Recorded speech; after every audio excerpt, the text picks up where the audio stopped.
Hola, mi nombre es Matías. Mi nombre es Max. Hoy vamos a enseñarles cómo saltamos en las BMX.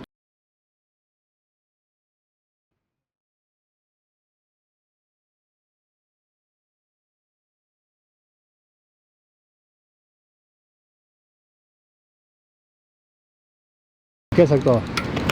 En videos de la vida real. Sí. ¿Qué te tocó hacer? Abrazar a mi mamá por última vez. ¿Y ahí qué le dijiste? Le dije, mamá, te amo, nunca te olvidaré. Ah, ya.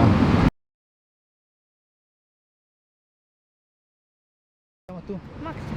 Max. ¿Qué tiempo llevas tú, Max? En andar en la bicicleta unos 3 o 4 años.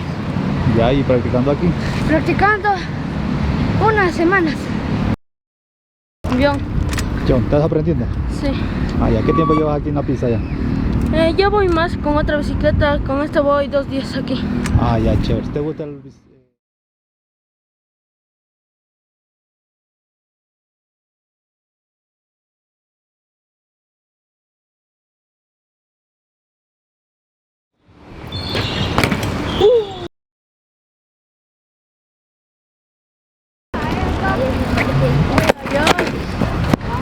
Casi me saco la...